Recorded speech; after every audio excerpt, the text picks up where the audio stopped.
कथारे अछि ओडिया घरे 12 मासरे 13 पर्व पालन करा जाए। आउ भिन्न भिन्न पर्वपर्वाणी रे भिन्न भिन्न पिठा भी तैयारी करा जाए। आज आमे माणबसा गुरुवार पई बनेबा दुई प्रकारर पिठा। बिना बिरी बिना जंतुणी रे बनेबा पिठा किंतु पूरा तुला परी नरम रहिबो। एई पिठा एते स्वादिया जे आपण माने केवल गुरुवार कहिंकी अन्य दिन रे बनै खाई परिबे। रेसिपी पसंद आसिले प्लीज वीडियो को लाइक करंतु, निश्चय गोटे शेयर करंतु, चैनल नुआ थिले प्लीज चैनल को सब्सक्राइब करंतु, फेसबुक पेज को निहाती फॉलो करंतु। जय जगन्नाथ। मो सस्मिता आपण समस्त को स्वागत करुछि सस्मिता स्टार किचन को। माणबसा गुरुवार पिठा साधारणतः नुआ अरुआ चाउल रे तैयारी करा जाए। एठी मु नॉर्मल अरुआ चाउल नेछि, आपण माने बासमती अरुआ चाउल भी नै परिबे। बासमती अरुआ चाउल रे पिठा बनैले पिठार बास्ना बहुत बढ़िया आसे। एठी मु 1.5 कप चाउल नेछि, 350 ग्राम रो चाउल। चाउल को 2-3 थर पानी रे भल भाबरे धोई आमे 4 रु 5 घंटा बतुरै दबा। 5 घंटा परे चाउल देखंतु भल भाबरे बतुरी जाईछि। चाउल जेते भल भाबरे बतुरिबो पिठा सेते नरम हेबो।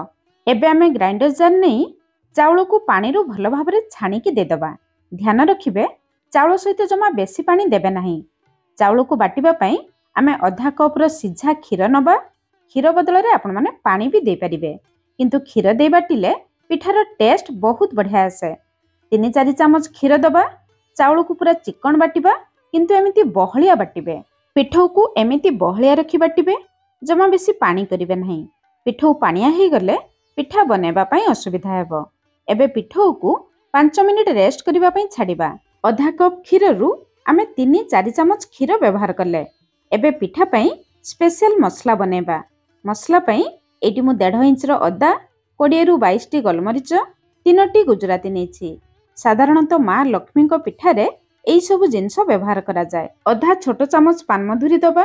जदि आपण माने पिठारे पानमधुरी दउथुबे ताहले देबे, नहले केवल अदा, गोलमरिच, गुजराती देई एई मसला को छेचि नै परिबे। एई सब मसला को छेचि की पिठारे देले पिठारे बहुत बढ़िया बास्ना, बहुत बढ़िया टेस्ट आसे।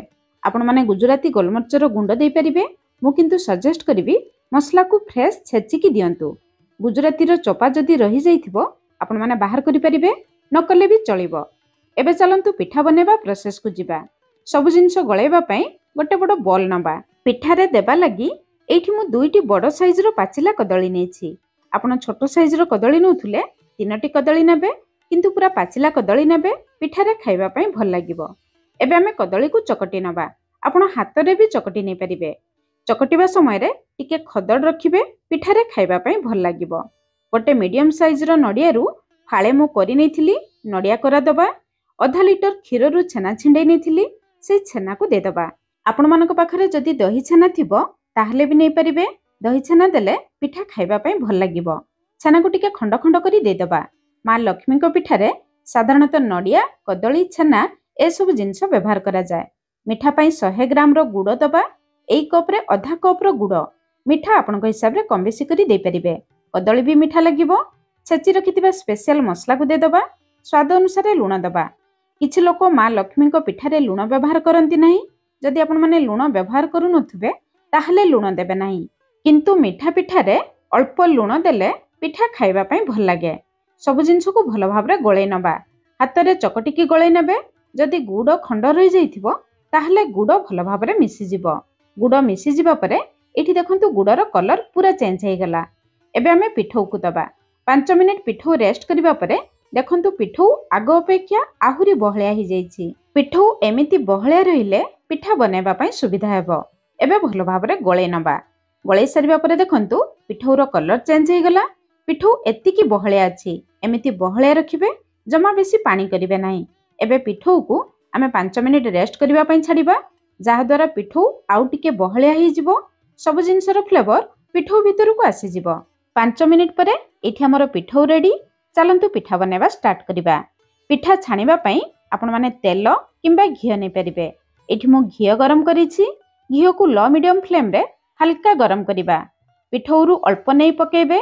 देखंतु पिठौ सांगे सांग ऊपर को आसु नाही, ता माने घियो सठिक मापरे गरम अछि, बेसी गरम हे नाही। घियो एमिति गरम हेबा दरकार। एबे पिठौ रु गोटे डंकी पिठौ नै गोटे जगह रे जेमिति मु देली आपण माने ठीक सेमिति देबे।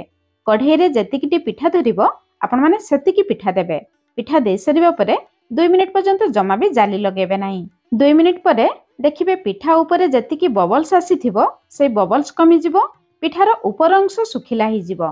सेतेबेले पिठा को तळपटकू ओलटाई देबे। पिठा ओलटाई सारिबा परे लो मीडियम फ्लेम रे पिठा को एपट सेपट करी लाल कलर हैला पर्यंत छाणी नबा। हाई फ्लेम रे छाणीबे नाही, नहले पिठार ऊपर अंश बहुत जल्दी लाल कलर ही जिवो, भितरे पिठा भल भाबरे सिझी पारिबो नाही। आरंभरू शेष पर्यंत लो मीडियम फ्लेम रे पिठा को छाणीबा। एमिति लाल कलर हे जिबा परे आमे पिठा को बाहर करी आनिबा। चाउल नडिया कदली छेना गुड़ रे तैयारी पिठा माँ लक्ष्मींकर भारी प्रिय आउ खाइबा पई भी भारी स्वादिया लगे। आपण माने एई पिठा को कोन कहंती निहाती मते कमेंट्स करी जणेबे। एई पिठा तो रेडी ही गला। चलंतु एई पिठौरु आमे आउ गोटे प्रकारर पिठा बनेबा। बुढ़ा चकुली पिठा बनेबा पई आपण माने जेकोनोसी तावा नहले कढ़ई भी नै परिबे। मुइटी गोटे छोट प्यान नेछि। गरम थिबा घियरु 2 चमच घी आनी दे दबा। तापरे 2 रु 2.5 डंकी पिठौ दबा। एई चकुली पिठा टिके मोटा बना जाए, सेति पई बुढ़ा चकुली नाम। पिठौ दे सारिबा परे चटुरे चारिपटकू समान करनबा। 2 मिनिट पर्यंत लो फ्लेम रे कवर करिबा।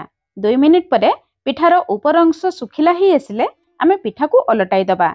ओलटाई सारिबा परे तळपटकू आउ 2 रु 3 मिनिट पर्यंत आमे पिठा को सेकी नबा। तापरे बाहर करी आनिबा। एबे हमर गोटे पिठा रेडी ही गला। सेम प्रोसेस रे आउ गोटे पिठा बनै नबा। गोटे पिठौरु आज आमे 2 प्रकारर पिठा बनैले। चाउल नडिया कदली छेना गुड़ रे तैयारी एई 2 प्रकारर पिठा माँ लक्ष्मींकर भारी प्रिय। पिठा बनैबार जदि किछि भूल रहिछि आपण माने क्षमा करिवे। आसुथुबा माणबसा रे बनांतु। केमिति लागिला निहाती जणैबे। आज पई रहिली, पुणी देखा हबा नया रेसिपी रे। धन्यवाद।